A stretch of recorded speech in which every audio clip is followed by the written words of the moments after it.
शुरू अल्लाह पाक के बाबरकत नाम से जो अरहमर राहिमीन है।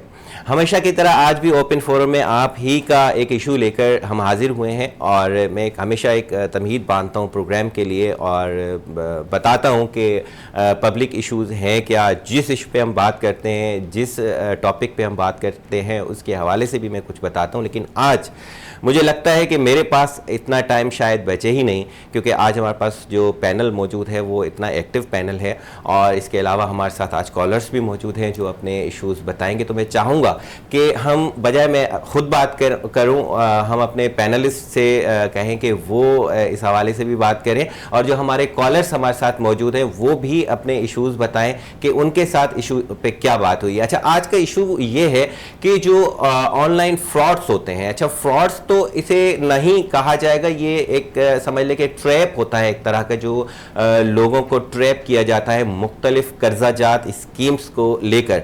एडवर्टाइजिंग की जाती है कि हमसे कर्जा लें और लोग जब सफ़ेद पोश लोग जो किसी दोस्त से, किसी रिश्तेदार से, किसी ऐसे जो है अपने से कुछ पैसे लेना शायद उन्हें मायूब लगता है, अच्छा नहीं लगता, और वो फिर उन ऐप्स का सहारा लेकर उनसे कर्जा लेते हैं और उसके बाद यूं समझ लें कि खुद को जैसे वो लोग बेच देते हैं, अपनी सेल्फ रिस्पेक्ट ख़त्म हो जाती है उनकी। वो लोग उन्हें तरह तरह के फ़ोन्स करके उन्हें ब्लैकमेल करते हैं क्योंकि उनके पास सब एक्सेस इनका चला जाता है जो उनके मोबाइल में मौजूद होता है। इसके अलावा मोबाइल्स के हवाले से भी अगर मैं बताऊं, मोबाइल फ़ोन्स के लिए लोग बहुत टची होते हैं, बहुत लोगों को शौक़ होता है कि मतलब हम सबको कि अच्छा मोबाइल हो हमारे पास, तो जब पुराना मोबाइल हो जाए तो नया मोबाइल लेने की लग जाती है। और ऐसे में जो मुख्तलिफ़ कंपनीज़ हैं वो एडवर्टाइजिंग कर रही होती हैं कि जी हमसे किस्तों पे मोबाइल ले लें, और लोग किस्तों पे मोबाइल बड़ी आसानी से एक शनाख्ती कार्ड नंबर दे के मोबाइल मिल जाता है। बाद में पता चलता है कि ये हमने क्या कर लिया, हमने तो खुद को ही पूरा का पूरा बेच दिया है, वो गुलाम बना दिया खुद को।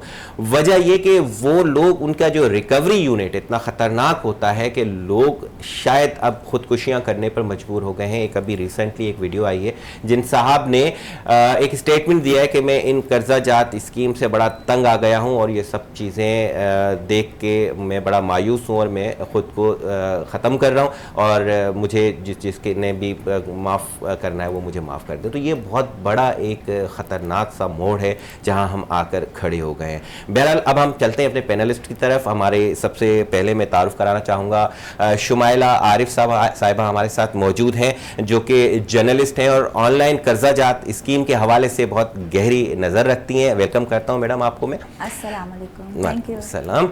अच्छा, हमारे दूसरे जो पैनल में शामिल हैं फ़हीम सिद्दीकी साहब हैं, ये ह्यूमन राइट्स एक्टिविस्ट हैं और इनकी भी पब्लिक इश्यूज़ को लेकर बहुत अच्छी जो है वो रिसर्च है और बहुत बहुत गहरी नज़र रखते हैं। आपको भी वेलकम करते हैं अपने प्रोग्राम में। बहुत शुक्रिया जनाब। मैं स्टार्ट लूँगा शुमाइला आरिफ साहिबा से कि वो क्या इस हवाले से जानती हैं और इस ऑनलाइन फ्रॉड को। देखें, ऑनलाइन फ्रॉड तो दो तरह के होते हैं, मतलब बहुत सारे तरह के होते हैं। लोगों ने जो है वो अकाउंट हैक करके भी पैसे निकालना शुरू कर दिए हैं। OTP जो है बहुत बड़ी एक गंध है जिस पे वो उस पर इस्तेमाल किया जाता है। लेकिन जो मैंने आपको पॉइंट बताया, अगर उस पर कुछ आप कहना चाहेंगे, क्या कहना चाहेंगे? सबसे पहले तो बहुत शुक्रिया मुश्तबा कि आपने अपने प्रोग्राम में हमें इनवाइट किया और इतने बड़े इशू पर हमें बात करने का मौका दिया, क्योंकि आपको पता है कि इसकी वजह से आजकल जाने जा रही हैं, लोग खुदकुशियाँ करने पर मजबूर हो रहे हैं। ऑनलाइन फ्रॉड आजकल इस तरह से हो रहा है कि हम खुद ही अपनी बेवकूफ़ियों से उनको तमाम एक्सेस खुद प्रोवाइड करते हैं। ऐसे ही जब वो बोल रहे होते हैं कि आप अपना जो है कॉन्टैक्ट, फ़ोटोज़, ये सारी चीज़ें वो खुद बोलते हैं कि आप हमें अलाउ करें। पाकिस्तानी कौम का सबसे बड़ा मसला ये है कि एक तो वो पढ़ती नहीं है, रिसर्च नहीं करती, पढ़ती नहीं है और वो अलाउ करती जाती है। देखिए, उसमें कुछ मजबूरियां भी शायद लोगों की होती होंगी कि इस वक्त जो मुझे बच्चे की फीस भरनी है किसी को भी अगर, और वो बच्चा जो है ना स्कूल के गेट के बाहर खड़ा हुआ है, 2 महीने की फीस हो गई, वो भर नहीं पाया। अब वो चाहता है मैं चाहे मुझे कुछ भी करना पड़े, मैं ये कर दूं और मुझे ये कर्जा मिल जाए। बिल्कुल मुश्तबा, देखिए यहाँ पर इस तरीके से है कि इस्लाम हमें मियाना रवि इख्तियार करने का कहता है, ठीक है। जब हम अपनी चादर से बड़ा पाँव फैलाएंगे, हमारी इनकम के हिसाब से, अगर हमारी इनकम 50,000 रुपये और हम स्कूल वो चूज़ करें जिसकी फ़ीस ही 20,000 रुपये है, तो 30,000 में तो आजकल घर चलाना मुमकिन ही नहीं है, क्योंकि जो 20,000 फीस ले रहा है फिर वो अदर एक्सपेंस अलग रख रहा होता है। मीन्स वो एक बच्चे से 50,000 महीने का ले रहा होता है, क्योंकि वो आपको सर्विस ऐसी प्रोवाइड कर रहा होता है। जब आपकी तनख्वाह 50,000 रुपये है तो आप चूज करें 3,000 वाला स्कूल जो पूरा कर सके। अगर आपकी इनकम 5 लाख रुपए देन आप उस तरफ जा सकते हैं। लेकिन आजकल का जो कंपटीशन का जमाना हो गया है, देखा देखी कि भाई उसके पास अच्छा फोन है, मेरे पास क्यों नहीं है, मैं किस्तों पर ले लेता हूँ। इस वजह से ऑनलाइन एप्स को फ्रॉड करने का सबसे बड़ा मौका मिल रहा है। यानी हम उनको मौका खुद फराहम करते हैं। अपना लालच, अपना जो शौक, हम इख्तियार कर लेंगे। अगर हम मियाना रवि की तरफ चले जाएंगे, यानी कि मेरी तनख्वाह है 50,000 रुपए, मैंने घर का किराया भी देना है, मैंने स्कूल की फीस भी देनी है, मुझे घर का राशन भी देना है, बिजली के बिल भी भरने हैं, सब कुछ करना है। ऐसे ही है। इस मिनी बजट के अंदर मैं सब कुछ कैसे कर सकती हूँ? ठीक है, मियाना रवि का। जब तक मैं मियाना रवि इख्तियार नहीं करूंगी, मैं सोचूंगी मेरी तो तनख्वाह 50,000 है, चलो ये 10,000 का मैं सूट ले लेती हूँ। ऐसे ही है। तो फिर 40,000 में मैं क्या कर सकते हैं? राशन आजकल 20,000 का आ जाता है, बहुत हाथ खींच के भी अगर इसमें जो ज़्यादातर जो मैंने लोग देखे हैं, जो तादाद है ना, वो उन लोगों की है जो पिछले जो एक अच्छा दौर था 2020 तक का, उसमें बहुत ही एक अच्छी एक इनकम लोगों की जनरेट हो गई थी और उन्होंने लाइफ स्टाइल अपना वैसा सेट कर लिया था। लेकिन चूंकि कोरोना के बाद की जो दुनिया है वो बदल ही गई है, तो उसमें भी लोग बड़े अफेक्टिव हुए हैं। और जो सफ़ेद पोश लोग, कितने ऐसे भी वाक़यात आपने भी सुने होंगे। गुलशन इकबाल में एक वाक़या हुआ था, फ्लैट के अंदर ख़ुदकुशी कर ली एक पूरी फैमिली ने। और उसके अलावा जो है वो अभी इस्लामाबाद का एक वाक़या है, उसमें भी कर्जा स्कीमों से तंग आकर लोगों ने एक बंदे ने ख़ुदकुशी की है। अभी एक रिसेंटली 3 दिन पहले, मैं आपकी बात काट रही हूँ, लेकिन अभी रिसेंट में मैंने एक वीडियो देखी थी जिसके अंदर एक फैमिली थी, वो बच्चा पैदा होने के लिए उसने कर्जा लिया था। उसने कर्जा लिया 1,10,000 रुपए, और वो उसका कहना है कि जो मेरा ऑनलाइन कारोबार में जितना मैंने सेटअप लगाया था वो मैंने सब बेच दिया, मैंने अपनी तमाम जमा पूंजी बेच दी, मैंने अपनी बाइक बेच दी, मैंने सब कुछ बेच दिया। सही है। लेकिन मैं 6.5 लाख कर्जा दे करके भी अभी भी वो ऑनलाइन ऐप मुझे लगातार तंग कर रही है कि मुझे अभी भी 4 लाख रुपए दो। यानी कि जितना पर्सन था आप उससे 100 गुना ज्यादा दे चुके। देखिए यहाँ पे मैं कहूंगी उस आदमी ने बाइक बेची ना, ये आपने अकल उस वक्त क्यों नहीं चलाई थी? बाद में आप कर्ज में भी डूबे, बाद में आपने अपना जर्नी डिप्रेशन भी लिया। बच्ची 1.5 साल की हो चुकी है, उसकी पैदाइश के वक्त ही आप बाइक बेच करके उसका कर लेते तो शायद डॉक्टर को पे कर देते, तो आप इस तरीके के कर्जे में ना आते। बात वो ये कि हम सोच समझ के कदम नहीं उठाते। ऐसे ही है, ऐसे ही। मैडम आपने बहुत बेहतरीन एक बात की है और पब्लिक के लिए भी बड़ी अवेयरनेस की बात है कि हम खुद ये सोचें कि हमें आगे क्या स्टेप उठाना है। फ़हीम सिद्दीकी साहब के पास हम एक सवाल रखते हैं, और मैडम ने जो बात की है शुमाइला आरिफ साहिबा ने, कि जी हम खुद जो है ना उस सारी चीज़ों को ज़रा नज़र में रखें और मियाना रवि इख्तियार करें। लेकिन एक सफ़ेद पोश इंसान बाज़ औक़ात ऐसा भी होता है, अगर कोई कर रहा है तो ज़ाहिर कहीं ना कहीं किसी न किसी मजबूरी के तहत, अगर कोई ख़ुदकुशी भी अब कर रहा है तो कुछ न कुछ था उसके बैक पे जो वो वहाँ तक पहुँचा कि जो उसे ब्लैकमेल करना कंपनियाँ शुरू हो गई। अब ये ले लिया लोगों ने, हो गया, अब इससे आगे का जो प्रोसेस है वो कंपनी के हाथ में चले जाता है, इस पर आप क्या कहेंगे? जैसा कि आपने अपने इंट्रो में बताया था कि जो इश्यूज़ जिनकी तरफ आपने तवज्जो दिलाई कि फ्रॉड के मुख्तलिफ़ तरीके होते हैं, लोग मुख्तलिफ़ ट्रैप्स में आते हैं और वो एक ट्रैप्स का एक पूरा जाल और नेटवर्क मौजूद है ना। मैं इसमें ये कहूँगा कि जो असल इशू है वो आवाम में अवेयरनेस ना होना है। अवेयरनेस से मतलब कि उनको अपने राइट्स का पता नहीं है, उन्हें अपने कानूनी राइट्स का पता नहीं है, उन्हें अपने कॉन्स्टिट्यूशन राइट्स का मालूम नहीं है, उन्हें उन प्लेटफार्म्स का मालूम नहीं है जहाँ वो कंप्लेन कर सकते हैं, जहाँ से वो दाद रसी हासिल कर सकते हैं। और ये कि वो ख़ुदकुशी करें, बेहतर है कि वो कानून का रास्ता लें। अब जी, अब इसमें कानून के रास्ते भी बड़े वाज़ेह मौजूद हैं। लेकिन क्योंकि अवेयरनेस नहीं है, लोग बेचारे उनके ट्रैप में आने के बाद ख़ुदकुशी को शायद आसान समझ लेते हैं बानिस्बत इसके कि वो एक कानूनी रास्ता इस्तेमाल करें। लेकिन कानूनी रास्ता भी तो बहुत महंगा है। जब जिस आदमी के पास कर्जा वापस करने के पैसे नहीं हैं और वो उनकी खुदा न खासा गालियाँ भी बर्दाश्त कर रहा है और उनकी धमकियाँ भी बर्दाश्त कर रहा है, वो इस सिलसिले में क्या करें?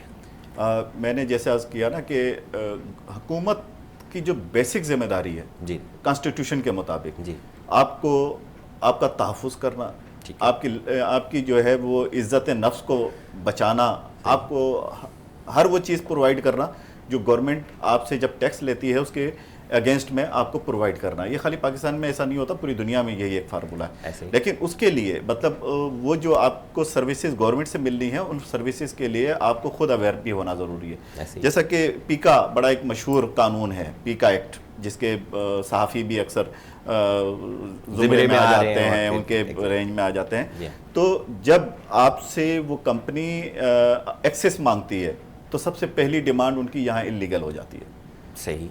ठीक है, पीका एक्ट कहता ये है कि वो आपसे कि किसी भी प्राइवेट प्रॉपर्टी को वो कहीं यूटिलाइज नहीं कर सकता आपकी इजाजत के बगैर। ठीक, लेकिन वो एक्सेस लेता है, उसके बाद यूटिलाइज इलीगली करता है, ऐसे ही। अच्छा, उसका वो इस्तेमाल गैर कानूनी तौर नहीं, पे लेकिन मैंने तो उसे एक्सेस दे दिया ना अपने पास से। जस्ट आपने एक एक्सेस दे दिया ना। हाँ। लेकिन आपने उसको इस बात की परमिशन नहीं दी कि अब जो जी चाहे आप करें। आप अच्छा। मेरी वीडियोस को, मेरी फोटोज को मिसयूज करें, मेरे मिसयूज करें, या मेरे फैमिली नंबर्स पे लोगों को हरास करें, मेरे बारे में मिसगाइड करें, ठीक है, मेरी इंसल्ट करें, इसकी इजाजत नहीं है आपको।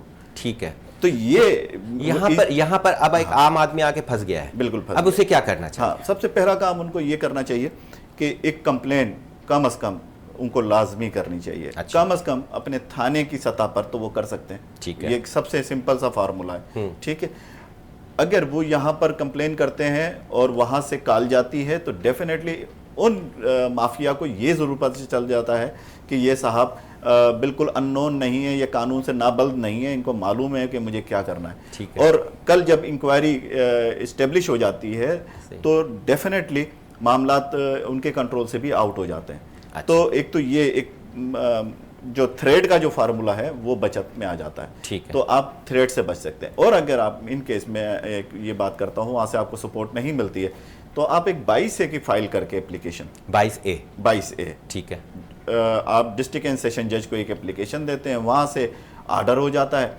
और अगर कंपनी को वो अदालत समझती है कि इनको भी बुलाना चाहिए तो वो उनको बुला भी लेती है। अच्छा, 22A है क्या?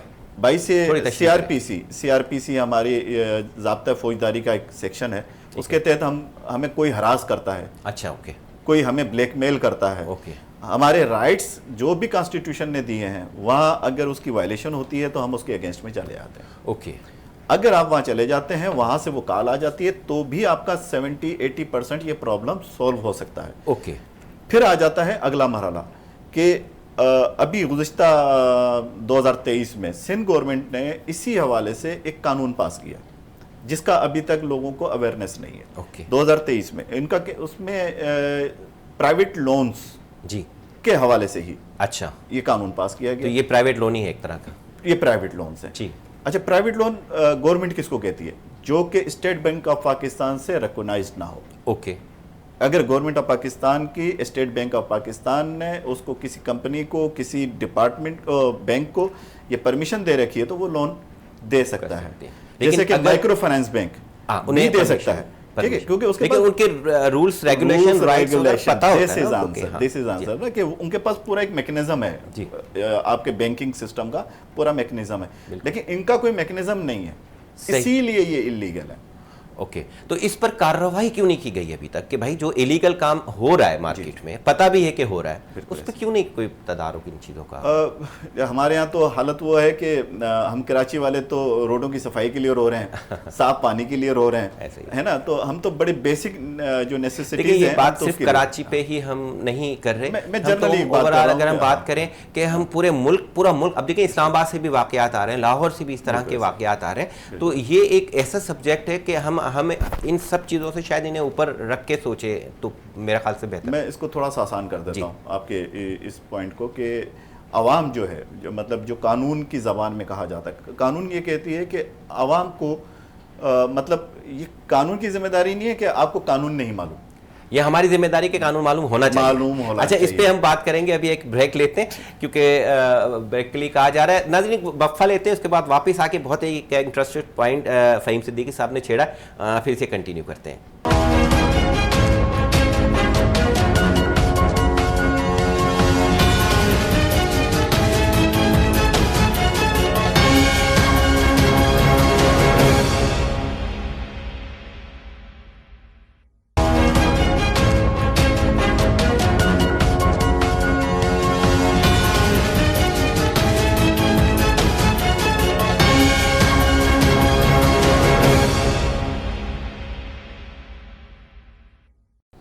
वेलकम बैक नाज़रीन।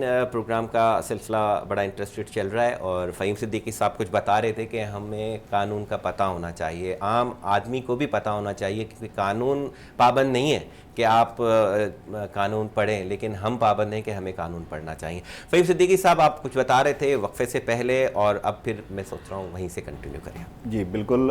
एक पब्लिक के लिए मेरा मैसेज ये है कि देखें, जैसे कि आपने कहा, मीडिया बेसिकली आज जो हम प्रोग्राम कर रहे हैं यही अवेयरनेस के लिए प्रोग्राम कर रहे हैं, हम यही एजुकेशन दे रहे हैं आवाम को कि आपके पास ये राइट्स मौजूद हैं, आपको कॉन्स्टिट्यूशन ये राइट्स देता है, हुकूमत ने ये राइट्स ऑलरेडी बना रखे हैं, कवानीन बना रखे हैं, उनको आप यूटिलाइज़ करें। और ये आपके जो फॉर्मेट्स में बिफोर बता चुका हूँ उसको अप्लाई करके आप अपनी इज़्ज़त नफ्स जो है वो बचा सकते हैं, आप ब्लैकमेलिंग से अपना तहफ़्फ़ुज़ हासिल कर सकते हैं। और ऐसी किसी भी इल्लीगल एक्टिविटी में अगर किसी जाल में आप आ ही गए हैं तो उससे आप अपनी बचत कर सकते हैं। लेकिन उसके लिए जैसे कि मैंने आपसे कहा कि आपको तरीक़ाकार मालूम होना ज़रूरी है, और उस तरीक़ाकार को अडॉप्ट करना आप ही की ज़िम्मेदारी है, ना कि अदालतें आपके घर आएंगी, है ना, इदारे आपके घर आएंगे जब तक आप कंप्लेन नहीं करेंगे। कम से कम ये सोच के करें कि अगर मैं अपने लिए नहीं कर रहा तो मेरे बाद आने वाले जो लोग हैं जो फंसने से रह जाएं, कम से कम उन्हें इन चीज़ों का फ़ायदा मिल जाए, ये सोच के करें। कि एक चीज़ और इसमें आ जाती है कि अगर हम कोर्ट में जाते हैं तो जाहिर है कि वहाँ भी एक अखराजात का एक पूरी सी लंबी सी फहरिस्त आ जाती है हमारे सामने, वकील भी करना लाजमी है और आना जाना तो अपनी जगह, लेकिन कोर्ट के जो अखराजात हैं जो एक आम आदमी है वो समझ ही नहीं पाता कि मुझे वहाँ करना क्या है। तो यहाँ आप क्या कहेंगे? इसमें दो रास्ते हैं आवाम के पास। एक तो हमारा जो जुडिशल सिस्टम है वहाँ पर आप किसी भी अदालत में एक दरख्वास्त दे सकते हैं, वही डिस्ट्रिक्ट एंड सेशन जज साहब को, ठीक है, कि साहब मेरे साथ ये प्रॉब्लम है और मेरे पास वकील के पैसे नहीं हैं। ठीक है, तो वो कोर्ट गवर्नमेंट की एक हमारा अकाउंट है, बजट है, वहाँ से वो उसको वकील का जो है वो सहूलत प्रोवाइड कर सकते हैं। अच्छा, ये एक चीज़ है, ये एक आम पब्लिक के लिए नई बात है आज जो। अच्छा, मजे की बात ये है कि ये बोर्ड्स लगे हुए हैं, अच्छा, कोर्ट्स में लगे हुए हैं, लेकिन लोग, मैंने अर्ज किया ना कि पढ़ना ही गवारा नहीं करते। जब पढ़ेंगे नहीं तो पता नहीं चलेगा। ऐसे ही। दूसरा, फिर एनजीओज की बहुत सारी हेल्पलाइंस हैं, हाँ, ठीक है, जैसा कि मैं बहुत सारों को जानता हूँ, बिल्कुल लीगल एड हेल्पलाइंस हैं, कंप्लेंट सेल्स हैं, ठीक है, आप उनसे भी रब्ता कर सकते हैं। वहां से आप जाके डिक्लेयर करना होता है सिर्फ आपको कि साहब मैं इस वक्त जो है बिल्कुल मेरी हालत ऐसी नहीं है फाइनेंशियली कि मैं किसी किस्म की पे कर सकूं, तो वो ऐसी कंडीशन में आपसे एक एफिडेविट लेते हैं, जो उनके एक प्रोसेस होता है, कंप्लीट होने के बाद उनके वकील साहब आपका पूरा केस जो है उसी तरीके से फाइट करते हैं जिस तरह का एक प्राइवेट वकील करता है। अब देखें, एक चीज़ तो और क्लियर हो रही है यहाँ पर कि ये जो कंपनीज हैं ये टोटली रॉन्ग है। वो कैसे? देखें, आपने अभी स्टेट बैंक का जिक्र किया, तो मैं नहीं समझता कि स्टेट बैंक इनको इजाज़त देता होगा कि इस तरह की आप एक्टिविटी करें। एक और चीज़ वो ये कि जो इंटरेस्ट रेट है ना इनका इतना हाई है कि इंसान उतारते उतारते वो आखिर में जो है वो इतने उसमें दलदल में चले जाता है कि वो इंटरेस्ट रेट तो क्या, वो तो अपने सब कुछ बेच के भी पूरा नहीं कर सकता। मिसाल ले लें, अगर किसी ने 50,000 भी लिए तो 50,000 की जगह एक महीने के अंदर या 45 दिन के अंदर उसे 70 से 75,000 रुपये वापस करने। मुझे ये बताएं कि कौन सा बैंक ऐसा है, माइक्रो फाइनेंस को ले लें, किसी भी आम आदमी को भी ले लें, तो ज़्यादा से ज़्यादा वो महीने का 10% आपसे कहीं से किसी से लेता है। ये तो मेरे ख्याल से 50% से भी ज़्यादा परसेंटेज हो जाती है रिटर्न करने की। बिल्कुल ऐसा ही है। फिर वही बात आ गई ना, जो इदारा या जो कंपनी या जो ऑर्गेनाइजेशन या जो जाल बनाया गया है। जी जी, एक कॉलर हमारे साथ फ़हीम साहब हैं, उनसे हम कॉल पे बात करते हैं। जी कौन है हमारे साथ लाइन पे? मेरे ख्याल से सरदार फारूक साहब हैं हमारे साथ। जी वालेकुम अस्सलाम। सरदार साहब, क्या हाल है आपके और क्या कहना चाहेंगे? सबसे पहले अपना आप तारुफ करवाएं कि आप कहां से बात कर रहे हैं और आप क्या हैं? जी मेरा नाम पूरा मोहम्मद सरदार फारूक गुजर है और मैं गुजर यूथ फोरम कराची डिवीजन उलमा विंग का जनरल सेक्रेटरी हूँ। ठीक है जी, और मैं ताल्लुक कराची से ही है और अक्सर यूनिवर्सिटी में आता रहता है। ठीक है, तो अब आप ये हमारा जो आज का टॉपिक है जो आप सुन भी रहे हैं कि जो ऑनलाइन फ्रॉड्स हो रहे हैं, जो कर्जा जात स्कीम है, लोगों को कर्जा देकर ब्लैकमेल भी करती हैं, उस सिलसिले में आपके पास क्या मालूमात है? कोई अफेक्टी है, आप खुद अफेक्टी है या आपका कोई भाई कोई दोस्त अफेक्टी है इस हवाले से? जी मुस्तफा भाई, पहले तो आपका शुक्रिया, SSD का शुक्रिया कि बात करने का मौका मिला। जी, ये मेरे एक दोस्त और एक कजन के साथ ये वाक्य हो चुका है। ये जब नई नई ऐप पे आई थी तो उन लोगों ने कई लोन लिए थे। अच्छा। तो उनने गालिबन एक ने मेरे ख्याल से 10 से 20 हजार रुपए लोन लिया था और एक ने 50 लिया था। तो जो कजन से मेरी मालूमात हुई थी, उन्होंने जो बहकानियां बताई थी उसमें ये बात हुई थी कि भाई वो जैसे आज उनकी जैसे लोन अप्रूव होती है जी, तो उसके 1 से 2 घंटे बाद ये लोग ब्लैक मेलिंग शुरू कर देते थे। अब तो फिर इसी सिलसिले में मैंने थोड़ी और मालूमात की और इधर उधर से जब मैंने राब्ते किए और दोस्त यारों से, तो उनने मुझे कुछ और इंकशाफ किए और कुछ मैंने वीडियोस वगैरह सोशल मीडिया पे देखी, तो उसमें पता लगा कि ये लोन जैसे 10,000 का देते हैं तो कई लोगों ने अपने घर, अपने बीवी के जेवरात तक बेच के, बच्चों का जो फ्यूचर जो उन्हें सेव किया होता है वो बेच के इनको ऊपर तक पैसे दिए। जैसे अभी मिसाल 10,000 रुपए की एक मैंने वीडियो देखी, एक बंदे ने 10 लाख रुपए तक दिए हैं। मगर मैं आपके इस प्रोग्राम के तवज्जुह से और इस HD के तवज्जुह से FIA और साइबर क्राइम तक ये पैगाम पहुंचाना चाहता हूँ कि ये बहुत सी ये लोन है पे फेसबुक और आम की कोई वीडियो देखे यूट्यूब पे तो ये एड आ जाती हैं।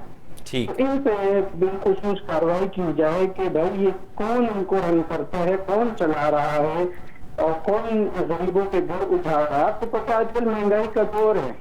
सही है। तो हम अभी अपने कोई अजीज और तारीफ से या अपने दोस्त यार से तो इतना बड़ा अमाउंट ले नहीं सकते और अब लोगों को सरदार साहब एक अपलोड करें और अपना लोन अप्रूव कर लें। जी जी सरदार साहब, आपके पास आपको मेरी आवाज आ रही है?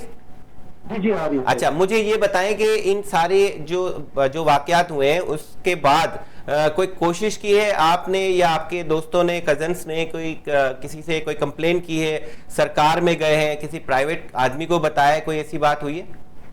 देखिए मुस्तफा भाई, आगे की तो मुझे इतनी डिटेल नहीं है। मैंने इतना कहा था, मैंने उनको कहा था कि आप सरकार या FIA का रुख करें ताकि आपको अगर कल ब्लैकमेल कर रहे हैं तो ऐसे हमारी कई इतनी माएँ बहनें हैं जो मजबूर हैं, जी, जो अल्लाह ना करे कि अचानक ये लोन ले ले। तो आपको पता है मोबाइल में इंसान के पास हर डेटा मौजूद होता है क्योंकि लोग डेटा लीक कर देते हैं ना। जी जी जी जी, उसकी धमकियां होते हैं। सही। तो उसमें मैंने कल एक जगह देखा तो उसमें एक खातून थी, एक बहन थी हमारी जिसकी शादी करीब थी, तो उनके कोई डेटा लीक कर दिया करने की धमकी थी, तो उसने अपने आप को फांसी लगाई हुई थी। बाकायदा ये आपके सोशल मीडिया पर सारी कहानियां पड़ी हुई हैं। जी जी जी जी, ऐसा ही है। तो हमें अपने सरकार और अपने हुकूमत के साथ मिलकर एक कदम उठाना पड़ेगा कि ये चीज बंद हो। और मैं आपके तवज्जुह से दूसरी बात भी कह दूं कि सोशल मीडिया पर इसी के साथ जुओं की जो जुए खेले जाते हैं, अच्छा, आपने देखा होगा, उसको भी बंद किया जाए क्योंकि ये मुल्क ला इलाह के बिना पे बना है और उस पे ये जुए एक इस्लाम में खुल के कहा गया है कि जुआ खेलना हराम है। जी जी जी, और उसको बिलखुसूस प्रमोट किया जा रहा है। ये मैसेज आपका बिल्कुल हमारे पब्लिक तक पहुंच गया और इसे वाकई ऐसा होना भी चाहिए जैसे आप कह रहे हैं कि ये जुआ है और नहीं होना चाहिए। आज हम जिस टॉपिक पे हम बात कर रहे हैं, मजीद आप इस पे कुछ आप कहना चाहेंगे या आपके पास कुछ और मजीद मालूमात है कि अगर इन्होंने ऐसा कुछ किया है तो किसी ने कोई ऐसा इनके खिलाफ कोई कदम उठाया है, कोई आपके नॉलेज में कोई बात है ऐसी? देखिए ये मुस्तफा भाई, ये एक माफिया है जी, ये एक माफिया है। इसके खिलाफ अभी तक किसी ने कदम नहीं उठाया है। किसी ने तो उठाना है। जहाँ तक मेरा ख्याल है कि अगर उठाया होता तो आजकल सोशल मीडिया का एक बहुत बड़ा दौर है और एक बहुत बड़ा प्लेटफॉर्म है। ऐसा ही है, तो कहीं ना कहीं खबर लीक होती है जी। मगर इंशाअल्लाह अजीज ये वादा आपसे रहा, मेरा इस प्लेटफॉर्म से करता हुआ जा रहा हूँ। ठीक है, अगर जिंदा रहा, जी जी, जिंदा रहा जी जी, तो इंशाअल्लाह गुजर यूथ फोरम किसी भी बिना के प्लेटफॉर्म पे जाके इनके खिलाफ FIA को इंशाअल्लाह और साइबर क्राइम को आप हमारे साथ जुड़े रहिएगा। फहीम सिद्दीकी साहब ह्यूमन राइट एक्टिविस्ट हैं, ये जो है वो इस तरह के केसेस जो है वो खुद भी लड़ते हैं और मजीद लॉयर्स की जो है वो भी खिदमात लेते हैं, तो आप इनसे रब्ता कर लीजिएगा। हम इंशाल्लाह आपके साथ हैं। पूरा प्रोग्राम हम इसीलिए कर रहे हैं कि जो मुतासरीन हैं कम से कम हम उन तक पहुंच सकें और वो हम तक पहुंच सकें, ताकि इन जो इस तरह की जो भेड़िए हैं उन के जो है वो कलाकुमा किया जाए और इनको जो है कम से कम ये इतनी जो है इन्हें हौसला शिकनी की जाए कि वो दोबारा सोशल मीडिया के जरिए लोगों को ब्लैकमेल ना कर सके। सरदार साहब, बहुत शुक्रिया आपका कि आप प्रोग्राम में शामिल हुए। फ़हीम सिद्दीकी साहब, आपने सुना कि देखें उन्होंने भी ख़ुदकुशियों की बात की है और ये कहा है कि इसका कोई हल अभी तक तो किसी ने नहीं कोई इनिशिएट लिया, तो अब अगर वो भी शामिल हो जाते हैं तो भी ठीक है, नहीं तो मेरे ख्याल से हम आप मिलकर भी इस तरह का कोई इनिशिएटिव उठा सकते हैं। इस हवाले से आप क्या कहते हैं? फिर हम शुमाइला साहब से भी पूछेंगे इस हवाले से कि क्या करना चाहिए। बिल्कुल, जैसा कि मैंने पहले ही अर्ज़ किया था कि मीडिया का एक बड़ा किरदार है इस हवाले से ना, इन चीज़ों को हाईलाइट करने का और पब्लिक को अवेयरनेस देने का, और पब्लिक का एक बड़ा एतमाद है मीडिया के ऊपर। अगर मेरा ख्याल है कि मीडिया इस हवाले से कोई कदम उठाता है तो being a advocate, being a एक ह्यूमन राइट्स एक्टिविस्ट के, मैं इस सिलसिले में हर तरह का ताउन करने के लिए, आपके साथ मिल के काम करने के लिए तैयार हूँ। ठीक है। और बल्कि मैं समझता हूँ कि इसके ऊपर काम किया जाना चाहिए। अच्छा, आप काम करने के लिए तैयार हैं और मुझे उम्मीद है कि आप जो जैसे मुतासरीन हैं वो अभी कुछ देने और उनके काबिल तो होंगे नहीं, तो मुझे कोई ऐसा ऐलान कर रहे हैं उनके लिए कि जो वो आपसे रब्ता करें और बड़ा सहल और ईजी हो कि हमें कुछ देना लेना नहीं पड़ेगा। नहीं, बिल्कुल, जो भी ऐसे इफेक्टी हैं, सिर्फ जो मैंने तरीकाकार आपको पहले बताया था कि हमारी कुछ रिक्वायरमेंट्स होती हैं वो फुलफिल करेंगे, सिर्फ डिक्लेयर करेंगे कि हाँ वो बिल्कुल इस कंडीशन में नहीं है कि वो किसी भी किस्म के अखराजात उठा सकते हैं या वो फ़ीस की शक्ल में कोई पे कर सकते हैं, तो डेफिनेटली उसमें हम उनको पूरी जो है फ्री ऑफ कास्ट जो है ये लीगल सर्विसेज प्रोवाइड करेंगे। क्या बात है, क्या बात है जी। फ़हीम सिद्दीकी साहब की आपने बात सुनी है और बहुत बड़ा दिल करके उन्होंने जो है इस तरह किया है कि कोई भी ऐसा मुतासिर अगर आता है तो उनकी बग़ैर किसी उजरत के वो सर्विसेज देंगे। फ़िलहाल हम एक वक्फ़ा लेते हैं नाज़रीन, उसके बाद फिर वापस आके शुमाइला साहिबा से पूछेंगे कि अब मज़ीद आम आदमी को क्या करना चाहिए इस सिलसिले में।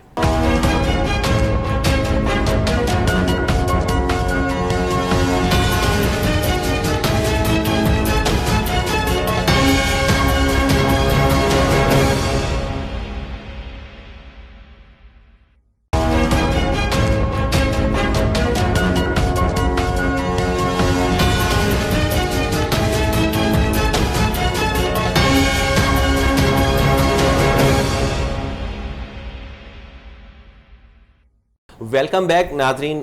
सिलसिला बड़ा इंटरेस्टिंग चल रहा है और हम शुमाइला आरिफ साहब से पूछेंगे कि ये बताएं मैडम कि ये आपने देखें पब्लिक के ओपिनियंस भी आपने जान लिए, पब्लिक क्या सोचती है सारे सिलसिले में, या फिर आप ख़ुद भी समझती हैं इस बारे में कि वाकई ये बड़ी एक गलत किस्म की ट्रैपिंग, गंदी ट्रैपिंग है जो हो रही है। अब आप मज़ीद इस सिलसिले में और अभी क्या कहना चाहेंगे कि क्या होना चाहिए? देखिए, जैसे कि फ़हीम सिद्दीकी साहब ने माशाल्लाह से एक बहुत ज़बरदस्त बात की है कि जो लोग पहले ही ज़हनी डिप्रेशन का शिकार हैं इस कर्ज़े को लेकर के, तो उनके लिए इन्होंने एक बहुत अच्छा इनिशिएटिव आपके प्रोग्राम के थ्रू लिया है। इसको तो हम पहले तो अप्रिशिएट करना चाहेंगे।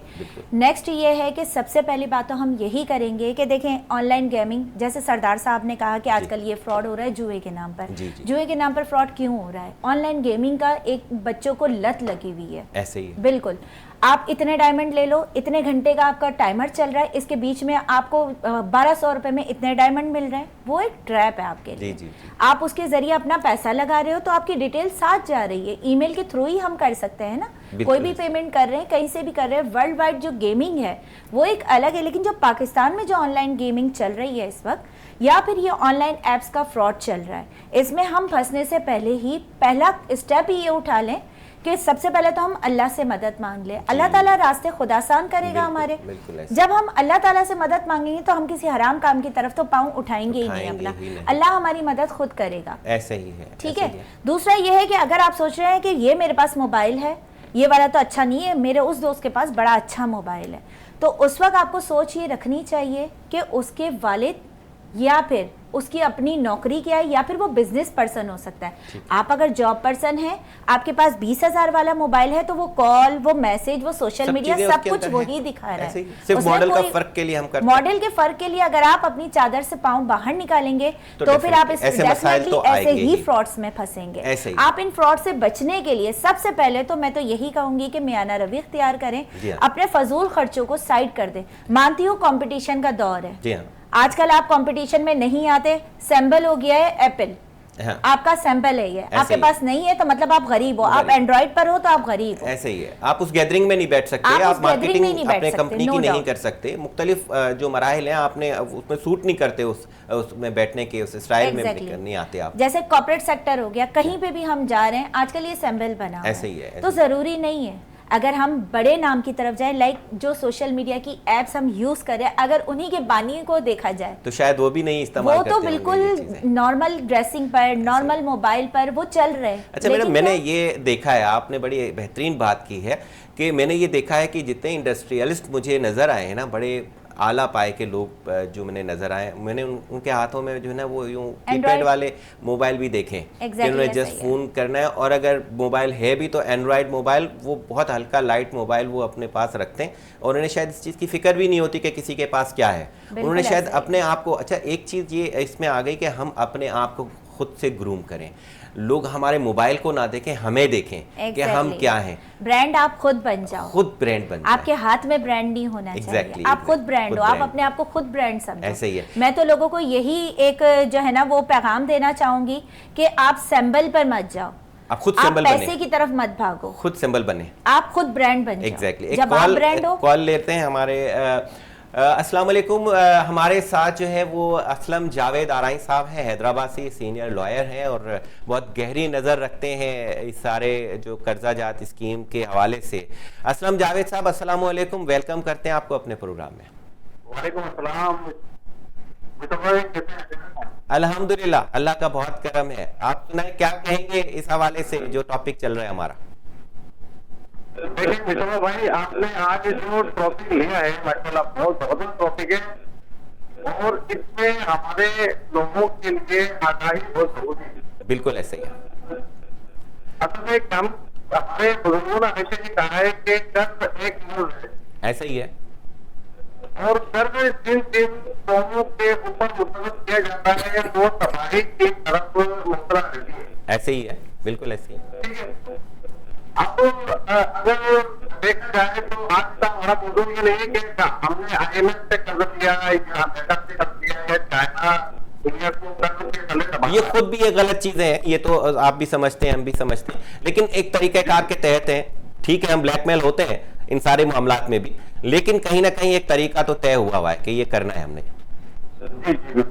लेकिन ये जो हम नीचे के लेवल के जो कर्जे हैं ना, जो वो कहते हैं कि मैं बड़ा मेरे जहन में वो लफ्ज़ नहीं आ रहा कि वो इनके तो कि ऐसे लोगों से हमने कर्जा ले लिया है कि जो शायद इंसानियत से भी नावाकिफ हैं, तो फिर क्या करे आम आदमी? देखिए भाई, आजकल जो आप जिस मौजूद में बात कर रहे हैं ना कि जो मोबाइल एप्लीकेशन की रवि है जी, ये जो कर्ज लेकर अपने आपको परेशानी में मुबतला करना है। जी जी, ये गंभीर परेशानी में आजकल क्राइम के जरिए और लोगों को फ्रॉड के जरिए, फाइनेंशियल फ्रॉड के जरिए लोगों को परेशान किया जा रहा है। जी ऐसा ही है। ठीक है, अगर आपको बताऊंगा कि ये जो साइबर क्राइम और पूरा हद के जिम्मे आता है, और हमारे पास एक बात ऐसे केसेस मौजूद है इस वक्त कि जिससे आवाम बहुत ज्यादा परेशान है। जी सर, आवाज आ रही है? आप बोले, आ रही है? जी जी जी। अभी देखिए कि मैं बताता चलूं कि FIA और नेशनल क्राइम कंट्रोल एजेंसी का अगर 2025 का आपातक मॉडल देखा जाए जी जी, तो उसमें 1,42,272 क्राइम साइबर क्राइम के केस रिपोर्ट हुए हैं। ठीक है। अच्छा असलम भाई, मैं एक चीज़ और जानना चाहता हूँ। ये तो आप बिल्कुल आप सही बता रहे हैं कि जो आपने बड़े नंबर्स बताए, मैं ये कह रहा हूँ ये जो इस वक्त जो ये वाले कर्जा जाते हैं, आपके नज़र में कोई ऐसे वाक़यात हैं जो हैदराबाद में रिपोर्ट हुए हों और आपने डील किए हों, या आपकी अदालत ने वहाँ पर कोई डील किए हो, या किसी को ऐसा कोई लेटर गया हो, इस तरह की कोई आपकी नॉलेज में बात है? जी वो तो भाई देखिए, मेरे पास इस वक्त तकरीबन 10 केस मेरे पास इस वक्त मौजूद है जी, और मैं FIA के केसेस को मैं डील करता हूँ। अच्छा, गुड, माशाल्लाह। जिसमें साइबर क्राइम और फाइनेंशियल फ्रॉड के केसेस हैं, जिसमें लोगों ने मोबाइल एप्लीकेशन के जरिए जी, कर्ज अप्लाई किया, ओके, लेकिन उनको कर्ज नहीं मिला। अच्छा, उनके मोबाइल हैक हो गए और मोबाइल हैक होने के बाद उनका जितना भी डेटा था उनका चोरी हो गया, ओके, और चोरी होने के बाद अब उनको वो ब्लैकमेल करते हैं। और ये हैकर जो होते हैं ये सिर्फ पाकिस्तान में नहीं, ये पूरी दुनिया में बैठे हुए हैं। जैसे अगर देखा जाए तो हैकर से चाइना, नाइजीरिया, सही, रशिया सही, और वियतनाम, भूटान, ये यहाँ से बैठ के हमारे लोगों को ट्रैक करते हैं, सही, और उनको का मोबाइल हैक करके उनका जो डेटा अपने पास ले लेते हैं। सही, होता क्या है कि बच्चे हमारे जो है ना, इतनी नॉलेज नहीं है, मोबाइल में कुछ ऐसी पिक्चर्स रखते हैं, अपनी पिक्चर बना लेते हैं नाजेबा, फिर वो डिलीट कर देते हैं। ऐसे ही तो है। ये पता नहीं कि ये पिक्चर डिलीट होती है या नहीं होती है। सही। वो कहीं ना कहीं मेरे ख्याल से कहीं उसमें चली जाती हैं, कहीं सेव हो जाती हैं, आर्काइव्स में चली जाती हैं, कुछ इस तरह का सीन होता है। फिर वो उसको ब्लैकमेल करते हैं कि अब आप देखते दो and your life in our hand. Okay, तो इस तरह से स्ट्रेस होते हैं लोग। सही है। यानी आप भुगत रहे हैं वहाँ पर जो केसेस इस तरह के आपके पास भी आ रहे हैं, और आप ऐसे केसेस को भी डील कर रहे हैं, और मज़ीद आपसे भी हम जानते रहेंगे। असलम भाई, हम चाहते हैं कि ये जो आज का जो हमारा टॉपिक है कि ये जो कर्जा जात स्कीमें हैं या किस्तों पे मोबाइल लेते हैं लोग, उसमें कितने % ऐसे लोग हैं वहाँ पर हैदराबाद में, आपका जो जहाँ प्रैक्टिस है आपकी, वहाँ पर क्या देखते हैं इस हवाले से? आपके कुछ लोग आपके पास ऐसे आए कि जी हमने कर्जा लिया है या हमने किस्तों पे मोबाइल लिया है, हमारी जान छुड़ाई जाए इन लोगों से? जैसे मैंने आपको बताया ना कि मेरे पास 10 से 12 केसेस ऐसे हैं जी, जिस किस्म के जो ट्रैक में फंस चुके हैं, जिन्होंने कर्जे के लिए अप्लाई किया, उनको कर्जा भी नहीं मिला, उल्टा जो है वो ब्लैकमेलिंग शुरू हो गई। सही। ऐसा होता है कि कुछ लोग तो आ जाते हैं जिनका बहुत ज्यादा नुकसान होता है, तो वो जाके FIA में कंप्लेन करते हैं, केसेस शुरू हो जाते हैं। ठीक है। अभी कुछ लोग ऐसे होते हैं कि जो शर्म की वजह से, शर्मिंदगी की वजह से वो कंप्लेन नहीं कर पाते। ऐसे ही ज्यादा लोगों की तादाद है। इसका मैं बताता चलूँ कि इससे बहुत सारे लोग ऐसे हैं जो बताते नहीं है, लेकिन इसका शुमार बहुत ज्यादा लोग हैं जो इसमें ट्रैप होते हैं। ऐसे ही है, बिल्कुल ऐसे ही है। तो ऐसा है कि हम ये चाहते हैं कि ये सारा जो है वो हमने मलबा उठा के जो है ना इन्हीं के सर पे मारें जो ये लोग करते हैं, बजाय इसके कि आम आदमी इसको भुगते। हमारा पैनल यहाँ पर जो मौजूद है, आप भी उसमें शामिल हैं। हम चाहते हैं हम सब मिलकर कोई ऐसा लाएअमल बनाएं कि आम पब्लिक को मैसेज दें कि कोई अफेक्टी है इस हवाले से तो हमसे रब्ता करें। जैसे असलम जावेद साहब हैदराबाद में बैठे हुए, उनसे वहाँ पर रब्ता किया जाए। यहाँ पर फ़हीम सिद्दीकी साहब कराची में बैठे हुए, इनसे यहाँ पर रब्ता किया जाए ताकि जो ये लोग आम आदमी जो बोझ सर पे लेके घूम रहा है ये थोड़ा सा कम हो सके। आप समझते हैं कि ये बेहतर इनिशिएटिव है? बिल्कुल मुझे भाई, अगर ऐसा होगा तो हम लोग बिल्कुल इसके लिए हाजिर हैं। जो लोग इसके विक्टिम हैं उनकी हर किसी की हेल्प करने के लिए हम तैयार हैं। कराची में हमारे फ़हीम भाई बैठे हुए हैं, हैदराबाद में, पूरे सिंध में मैं बैठा हूँ, सब में हाजिर हूँ, मैं पहुँचता नहीं है, और फ्री ऑफ कॉस्ट आप सर्विस देने के लिए तैयार बैठा हूँ। चले, बेहतर हो गया। बहुत शुक्रिया आपका असलम भाई। इंशाल्लाह आपके साथ राब्ता रहेगा, और इस हवाले से भी हमसे कोई राब्ता करता है तो हम आपकी तरफ रेफ़र कर देंगे उन्हें, हैदराबाद का अगर कोई मिलता है। बहुत शुक्रिया आपका। फ़हीम सिद्दीकी साहब, शुमाइला साहिबा, आपने हैदराबाद से हमारे दोस्त की बातें भी सुनी हैं। देखें, बहुत ख़तरनाक हद तक ये सारी चीज़ें हो गई हैं, क्योंकि ऑनलाइन फ़्रॉड तो मेरे ख़्याल से बहुत बड़ा सब्जेक्ट है। लेकिन हमने आज एक छोटी सी 2 पॉइंट्स हमने ये रखी थी या रखी हैं जो हम जिस पे हम डिस्कशंस कर रहे हैं। अब मज़ीद जो है वो फ़हीम सिद्दीकी साहब ये बताएं आप कि अब हमारे लोगों को क्या करना चाहिए जो फंस चुके हैं, और जो फंसने से पहले जिन्होंने जो करना चाहिए वो शुमाइला साहिबा बताएंगे हमें। मैं इसको यूँ थोड़ा सा समझाना चाहता हूँ कि आवाम के पास, जैसे कि मैं पहले भी बता चुका हूँ कि लीगल रेमेडीज़ तो ऑलरेडी मौजूद है, ठीक है, लेकिन एडमिनिस्ट्रेटिव साइड पे भी उनके पास मज़ीद भी कुछ टूल्स मौजूद हैं। जो आपने सुना होगा कि प्राइम मिनिस्टर पोर्टल जो आज बच्चा भी यूज़ करता है, ठीक है। अगर आपका थाना, आपकी FIA, NCCI, national crime agency अगर आपकी बात नहीं सुनती है तो आप जो है वो डायरेक्ट प्राइम मिनिस्टर पोर्टल के ऊपर भी कंप्लेन फाइल कर सकते हैं। ओके। और उस सूरत में आपको उसमें कोई खर्चा नहीं है, खर्चा कुछ नहीं है। और सबसे बड़ी बात यह है कि उसका बहुत इफेक्टिव रिजल्ट आता है, बहुत अच्छा रिजल्ट है, क्योंकि वो वहाँ से फिर वो तमाम इदारों से रिपोर्ट कॉल की जाती है। ठीक है। एक तो तरीकाकार ये है। दूसरा तरीकाकार ये है कि जैसा मैंने कहा, सबसे पहले हिम्मत उसका होना बहुत ज़रूरी है। खाली अगर वो एक ब्लैकमेलिंग, उस ट्रैप के डर और खौफ से बाहर ही नहीं निकलेंगे तो डेफिनेटली ये कारोबार चलता रहेगा। फ़हीम सिद्दीकी साहब प्रोग्राम को कंक्लूड की तरफ ले जाएंगे। और शुमाइला साहिबा, अब आप बताएं कि आप लोगों को क्या पैगाम देंगी कि उन्होंने फंसने से पहले, वो लोग हैं जो अभी फंसने जा रहे हैं, उनको कैसे रोकेंगी आप? देखिए, मैं तो यही पैगाम देना चाहूँगी कि सबसे पहले तो आप जो अपनी सोशल मीडिया की ऐप से जब आप बात कर रहे होते हैं तो आपने खुद देखा है कि वही चीज़ आपके सामने आना शुरू हो जाती है। इसी तरीके से कि ऑनलाइन ऐप्स की जो ऐप्स हैं, आप अगर बात करते हो कि मैं परेशान हूँ, मुझे पैसों की ज़रूरत है, तो आपके पास ये ऐप्स रिकमेंड में खुद ब खुद आती हैं। तो सबसे पहले तो आप इनको रिपोर्ट करें, डाउनलोड करने की जगह आप इनको रिपोर्ट करें।